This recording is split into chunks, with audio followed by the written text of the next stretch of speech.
Boa tarde a todas e todos. Enquanto a gente vai preparando a apresentação, me apresentar, eu sou Caio César Loures, sou técnico de som direto, editor de áudio. Desde 2017 também represento o FRJ no Fórum do Sistema Brasileiro da TV Digital Terrestre, onde eu participei da implementação das normas atuais da TV digital, que incluem o som imersivo e interativo, que também tem a ver com essa pesquisa. Então, esse é o nosso fonógrafo. Desde a patente do fonógrafo, o Thomas Edison previa vários usos para essa invenção, e a música era apenas uma das finalidades e não era entre as primeiras, né? Próximo, por favor. Então, na época, pelas limitações do fonógrafo, esses usos ainda eram um pouco restritos, mas, como a gente pode ver aqui, o Edison já previa, né, a veiculação de audiolivros como um dos principais usos daquela invenção.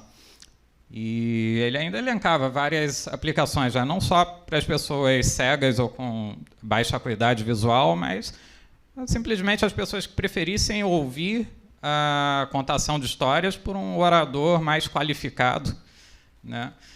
Então, talvez pelas limitações do suporte físico na época, a gente começou com discos de cera, com as esferas, né, com os fios de aço, até chegar no disco de vinil. Então, até chegar no acetato, ainda tinha essas limitações da reprodutibilidade e da distribuição. Mas, meio século depois, então, o formato audiodrama se tornou mais popular. E até com situações como a encenação do Guerra dos Mundos, né, que causou uma grande comoção, dada a realidade, né, daquele relato em audiodrama. No Brasil, a gente teve algumas experiências exitosas.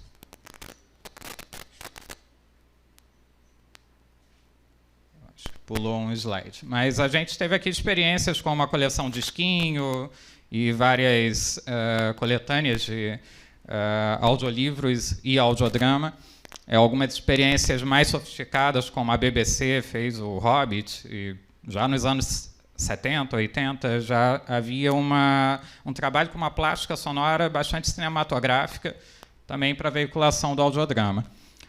Mas eu escolhi como obra para adaptar o Doutor Benignos, como o professor Otávio disse, conhecida como a primeira obra de ficção científica escrita no Brasil, um autor português, naturalizado brasileiro, Augusto Emílio Zaluar, que também foi precursor da divulgação científica, na época chamada vulgarização científica. Ele era editor da revista O Vulgarizador, era jornalista do Globo, cobriu a exposição internacional e tinha essa atuação. E o livro foi publicado em 1875, em fascículos, no jornal o Globo. Posteriormente, em livro, e em 1994 foi reeditado pela primeira vez pela editora UFRJ. Tem essa edição que está esgotada, mas ainda dá para encontrar alguns exemplares ali na nossa livraria da editora UFRJ, dessa última edição de 94. Aí eu trouxe esse projeto em 2018, trouxe para o mestrado agora em 2021, mas no meio da pandemia teve um movimento e duas editoras publicaram no Brasil, a partir de crowdfunding. Uma já esgotou, a outra ainda dá para encontrar, mas todas a partir desse texto da UFRJ, dessa revisão de 94. Como o professor Otávio disse, o nosso autor é contemporâneo de Júlio Verne, foi muito influenciado, e nessa obra, então, ele relata a expedição científica do Dr. Benignos, um médico prático, um polímata, que sai em expedição com uma comitiva pelo interior selvagem do Brasil, desde Uberlândia até Tocantins, a Ilha do Bananal, passando pelo Rio Araguaia, pela antiga província de Goiás. Então, Aqui a reprodução do original, de 1875. E nesse percurso ele vai fazendo várias descobertas científicas. Tem alienígenas, mas tem manchas solares, várias tendências das pesquisas em ciências naturais da época. Inclusive, ele defendia teses de Darwin, que na época eram bem polêmicas, né, não eram tão aceitas, principalmente por aqui. Então, eu iniciei uma pesquisa até de iconografia, que, embora o meu produto não tenha um suporte de imagem, isso foi importante até para orientar, por exemplo, a pesquisa sobre ambiências sonoras, né, a partir das pinturas de Rogendas, os relatos de Von Martins.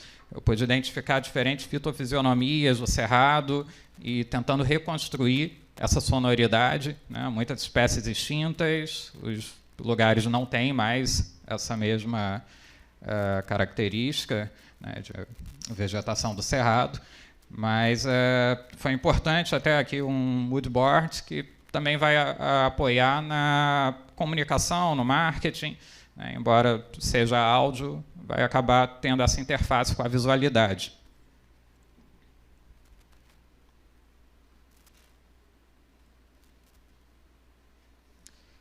Então, nesse processo, uma premissa, né, era a transmedialidade. A ideia é ter, além de multimídia, ter diferentes formatos dialogando, diferentes formas de contar essa história. Então, a princípio, eu previa utilizar algum sistema de veiculação de som imersivo e interativo, como esses que foram implementados na TV digital brasileira, que permitiriam, a partir de uma mesma mídia, veicular um som com características de imersão e interatividade, permitindo ao ouvinte escolher de que forma ele quer ter essa experiência, mas também a possibilidade de ter diferentes formatos. Por exemplo, eu posso ter um programa de podcast com as notas, com uma playlist alternativa, trazendo as notas de rodapé do livro, que são muitas, seria uma limitação do formato audiolivro, né? Poderia atrapalhar a leitura, eu colocar isso como padrão. Um outro exemplo, trazer tecnologia assistiva, né? Trazer recursos de acessibilidade para um ouvinte cego ter a experiência pelo audiolivro, mas um ouvinte, um espectador surdo, poder também, a partir da legendagem, da transcrição, da legendagem descritiva dos sons, eu posso transmitir glosas de libras no mesmo arquivo de mídia. Então, tem esse aspecto também que o campo da acessibilidade cultural tem essa mídia, né, o audiolivro, o audiodrama, também como uma mídia muito importante. Então, aqui, na plástica sonora, eu trouxe trilha musical de autores contemporâneos também da obra. Então, trabalhando com, por exemplo, no áudio que a gente vai ouvir daqui a pouco, Lino José Nunes, tem Alberto Nepomuceno, dentre outros. E isso vai servir tanto na versão audiolivro quanto na versão audiodrama. Eu ainda não defendi, acabei de qualificar, então a minha primeira proposta, né, como protótipo é essa dupla mídia, audiolivro e audiodrama. O que a gente vai ouvir aqui é a versão audiolivro. Então, aqui alguns registros da gravação. Aqui a equipe técnica, o Antônio Braini, compositor, a Liana, que fez a voz, Liana Monteiro. E também contextualizando historicamente, a gente teve poucas evoluções em termos de distribuição de mídias sonoras, né, mas o estéreo já existe desde 1881, a gente teve avanços, né, no desenvolvimento de tecnologias para trazer um som mais realista. Então, a gente avançou ali até o estéreo, e, mais recentemente, com as tecnologias de som surround, depois som imersivo, Dolby Atmos, MPEG-H, mas não é nenhuma novidade. A gente pode ver aqui as patentes originais, né, sistemas de captação e reprodução de som com um sistema binaural já em 1881, o sistema tradicional do Decatree em 1930, e o Blumlein, que é o mais popular, né, desenvolveu várias técnicas de captação estéreo em 1931, mas o meio audiolivro, audiodrama, ainda não trabalha tanto essa imersão, essa espacialidade do estéreo, como eu proponho aqui.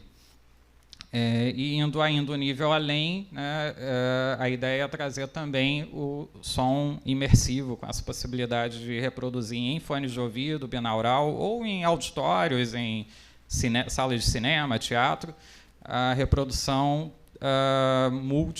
não só multicanal, né, mas orientada a objetos, com toda essa espacialidade para a plástica sonora e para o posicionamento também das vozes. Então, eu estou experimentando as diferentes técnicas e tecnologias, né, como Dolby Atmos, que eu falei. Eu posso veicular pelo Dolby Atmos tanto essa mídia para dispositivos mobile, ou também para home theater, para soundbar, ou mesmo para salas de exibição. E o MPEG-H, do Instituto Fraunhofer, que, além desse som imersivo, também traz uma interatividade. Eu posso veicular na mesma mídia vários canais de áudio com, por exemplo, diferentes idiomas, diferentes formas de contar, como eu proponho aqui, né, o audiolivro e o audiodrama, o audiolivro mais narrado e o audiodrama encenado, com mais recursos de plástica sonora. E também, para otimizar a acessibilidade, eu posso entregar uma alternativa de otimização vocal. Então, se eu quero assistir aquela experiência sem ter a ruidagem atrapalhando, se eu não posso incomodar o vizinho, eu posso otimizar os diálogos, né, ou também para quem tem uma baixa acuidade auditiva, para poder ter a melhor experiência de fruição. E, por último, um dos aspectos da pesquisa também são as várias aplicações da inteligência artificial, aprendizado de máquina, deep learning, para diferentes fases do processo de gravação, pós-produção e finalização, né, como, por exemplo, remoção de ruído, criação, síntese vocal, a mixagem automática. São várias das possibilidades, né, até na criação musical também, que a IA nos permite. E a gente vai ver mais sobre isso hoje à noite. Aí aqui uma contextualização de mercado, né? A BBC tem um setor de pesquisa, desenvolvimento e inovação, que desenvolve várias aplicações já há muitos anos, em som 3D, som binaural, som imersivo. A Radio France também tem um departamento. Tudo isso está disponível na internet para experimentar. E, mais recentemente, aqui no Brasil, tem o podcast do Celton Mello, que está um sucesso, que também trabalha com essa proposta de mixagem binaural, né, e foi uma parceria com o Jovem Nerd, e recomendo a todos também para conhecerem como funciona. Newton, pode dar o play, por favor? Eu fiz como protótipo para a qualificação o primeiro capítulo do livro. Ao todo tem 9 minutos, a gente vai ouvir alguns segundos.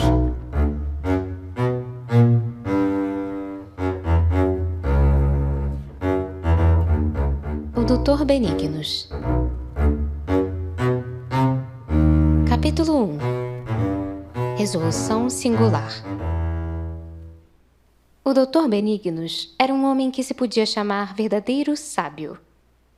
Estudou até aos 52 anos, que tinha de idade ao travarmos conhecimento com ele, a ciência de Deus, a ciência da natureza e a ciência dos homens.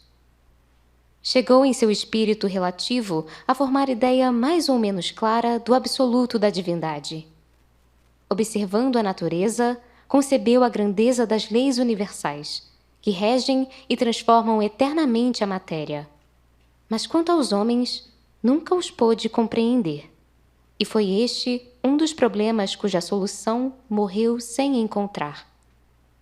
E, no entanto, o Dr. Benignos não procurava, como Diógenes, na praça de Atenas, o homem isolado, o homem exceção, o homem moral, verdadeiro produto da seleção de Darwin. Não levava o seu humor sarcástico a ponto de interromper as lições de Platão com uma facécia de mau gosto. Não. O Dr. Benignos vivia no meio da sociedade de seu tempo. Era casado. Tinha 3 filhos e cada filho 2 padrinhos, um de cada sexo, o que formava um todo de 6 compadres.